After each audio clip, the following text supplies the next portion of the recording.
नमस्कार, अस्सलामुअलैकुम। लाइव हिंदुस्तान पर आप देख रहे हैं वीडियो शो दीन दुनिया। मैं हूं इमरान खान। आज हम इंकशाफ करने जा रहे हैं, खुलासा करने जा रहे हैं गजा को लेकर इसराइल के उस प्लान का जिसके चलते वो गजा के टुकड़े टुकड़े करने जा रहा है। और ये प्लान मिडिल ईस्ट में एक बहुत बड़ी जंग को फिर भड़का सकता है। गजा में इसराइल और हमास के दरमियान सीजफायर हुए, जंगबंदी हुए अभी सिर्फ कुछ ही वक्फा बीता है, लेकिन खबर आ रही है कि इसराइल वहां अमेरिका के सपोर्ट से फिर कुछ ऐसा करने की फिराक में है जो हमास को भड़का सकता है और अरब मुल्कों को भी पसोपेश में डाल सकता है। खास बात यह है कि हमास ने गजा में अब भी हथियार नहीं डाले हैं और ना ही वो इसराइल के कहने पर डालेगा।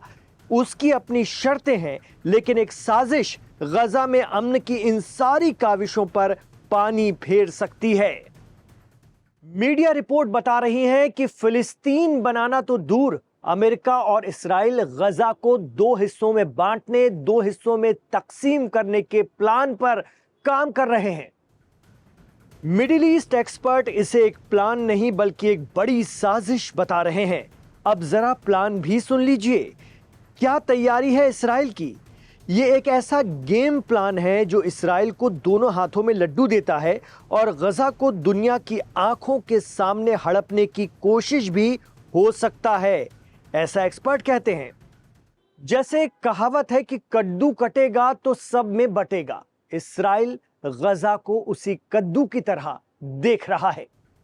इसराइल के प्लान के मुताबिक गजा का एक हिस्सा इसराइली डिफेंस फोर्स यानी आईडीएफ के कंट्रोल में होगा और दूसरा हमास को दे दिया जाएगा। खबरें बता रही हैं कि इस प्लान के तहत रिनोवेशन, पुनर्निर्माण या तामीर नौ का काम सिर्फ उन्हीं इलाकों में होगा जो इसराइल के कंट्रोल में होंगे, ताकि हमास को कमजोर किया जा सके और उससे हथियार डलवाए जा सकें। हमास के कंट्रोल वाले गजा के हिस्से में मलबा हटाने का काम भी नहीं किया जाएगा और ना ही वहां नई इमारतें बनाई जाएंगी। वहां की आवाम को उनके भरोसे छोड़ दिया जाएगा। तबाही इसराइल ने की, लेकिन नवनिर्माण वहां हमास ही करे। खबर है कि इस प्लान को अमेरिका की भी मंजूरी मिल गई है, परमिशन मिल गई है और अब सबसे बड़ी दिक्कत अरब देशों के सामने है। उन्हें फिक्र हो चली है कि इसराइल का ये कद्दू प्लान कहीं ना कहीं उस पीस समझौते, उस सीजफायर समझौते की खुली खिलाफ वर्जी होने जा रहा है। इसराइल की ये नई कोशिश सीजफायर के वक्त अरब देशों के जरिए दी गई प्रेसिडेंट ट्रंप की 20 शर्तों को मंजूरी से बिल्कुल जुदा है, अलग है। अगर इसराइल इस पर काम कर रहा है तो इससे गजा पर इसराइल का करीब करीब पूरा कब्जा हो सकता है।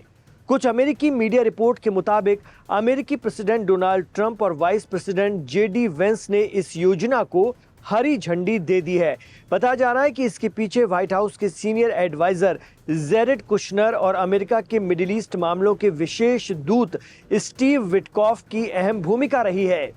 जेरेड कुशनर ही आगे गजा में रीडेवलपमेंट को कोऑर्डिनेट कर सकते हैं। वो प्रेसिडेंट ट्रंप के दामाद हैं और उनका बड़ा कारोबार है। एक्सपर्ट कहते हैं कि गजा को बांटने से हमास की ताकत घटेगी और अगर गजा ही तकसीम हो गया, बट गया, तो फिर फिलिस्तीन राज्य के कयाम का, उसके निर्माण का मकसद ही खत्म हो जाएगा।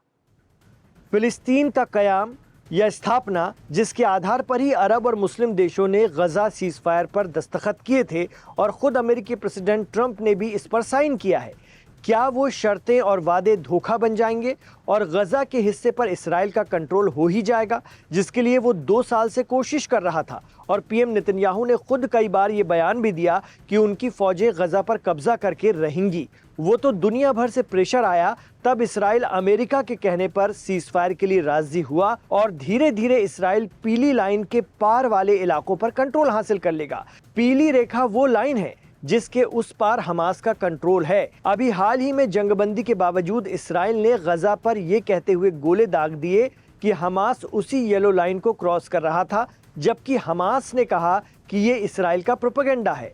अब खबर है कि नए प्लान के मुताबिक इसराइल गजा का वो हिस्सा भी कब्जाना चाह रहा है जहां अब भी इस्राएली फोर्सेस मौजूद हैं, जबकि सीजफायर की शर्त के दूसरे स्टेप में उन्हें वहां से वापस लौटना है।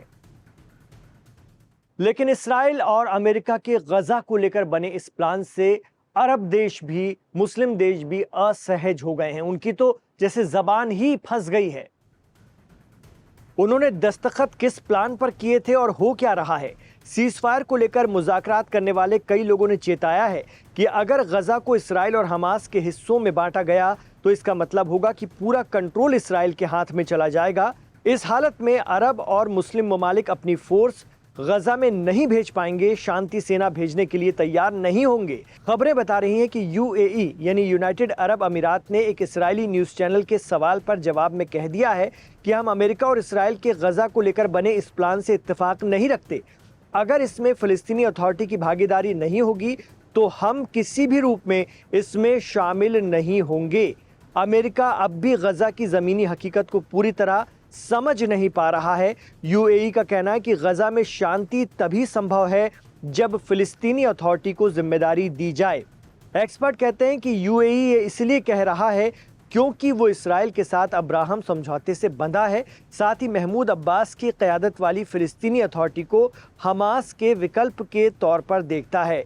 लेकिन पीएम नेतन्याहू इसके भी खिलाफ हैं। अब आप समझिए कि वो फिलिस्तीनी अथॉरिटी को गजा की जिम्मेदारी देने के हक में नहीं है तो भला हमास को कैसे बर्दाश्त करेंगे। सच्चाई तो ये भी है कि गजा में हमास से कोई भी भिड़ना नहीं चाहता है। कई अरब और मुस्लिम मुल्कों ने कहा है कि वो तब तक अपने फौजी गजा में नहीं भेजेंगे जब तक ये साफ नहीं हो जाता कि उनकी फौजों से, उनके बल से गजा में क्या कराया जाएगा। इन अरब और मुस्लिम मुल्कों को शक है कि इसराइल और अमेरिका कहीं उनके फौजियों को हमास के खिलाफ उससे लड़ने के लिए तो नहीं उतार देंगे। इन मुल्कों के नुमाइंदों ने साफ कर दिया है कि उनसे कतई ये उम्मीद न की जाए कि वो गजा में हमास से लड़ेंगे। उधर अमेरिका की बस इतनी ही चाहत है कि गजा में जंग बंदी बनी रहे, शांति हो या ना हो लेकिन जंग बंदी बनी रहे, क्योंकि यहां प्रेसिडेंट ट्रंप ने जबान जो दी है। अमेरिका की कोशिश है कि प्रेसिडेंट ट्रंप की बात रह जाए, बाकी इसराइल को जो करना है करे, क्योंकि गजा की इंतजामिया किसे दी जाए इसके लिए अब भी कोई ठोस प्लान नहीं बन पाया है। कुछ जानकार कहते हैं कि अमेरिका गजा के 2 टुकड़े करने के प्लान में इसराइल का साथ देकर सिर्फ टाइम पास कर रहा है, वो ठोस हल नहीं निकाल रहा है। गजा में अब दोबारा जंग ना हो इसकी कोई कोशिश नहीं हो रही है। अमेरिका गजा में परमानेंट सीज फायर देने के बजाय समय निकालने की कोशिश कर रहा है, या यूं कहें कि 7 अक्टूबर 2023 से पहले के हालात बनाए रखना चाहता है जो बहुत अच्छे नहीं थे। ऐसे में अगर अरब मुल्क अपनी फोर्स गजा में भेजने से इनकार कर दें तो गजा में इसराइल और हमास आमने सामने हो जाएंगे। हमास शायद ही गजा को इस तरह बंटने दे, उसके 20,000 लड़ाके फिर इसराइली फौजों से भिड़ जाएंगे और गजा में एक भयंकर जंग फिर शुरू हो सकती है। आपको क्या लगता है? हमें कमेंट बॉक्स पर जरूर बताइएगा कि क्या इसराइल का ये प्लान कामयाब हो पाएगा? क्या इसराइल अमेरिका की ये कोशिश जो मीडिया रिपोर्ट बता रही हैं सही साबित हो सकती है? हमास ऐसा होने देगा गजा में? गजा को 2 हिस्सों में बंटने देगा? हमें कमेंट बॉक्स पर जरूर बताइएगा। ये वीडियो आपको कैसा लगा हमें बताइए और अपने राय, मशवरे और तासुरात हमारे साथ शेयर कीजिए। गुजारिश रहेगी वीडियो को लाइक कीजिए, आगे बढ़ाइए, हमारे चैनल लाइव हिंदुस्तान को सब्सक्राइब जरूर कीजिए। इमरान खान के साथ इस शो में आखिर तक कनेक्ट रहने के लिए बहुत शुक्रिया। अपना ख्याल रखिए, अपनी दुआओं में हमें याद रखिएगा।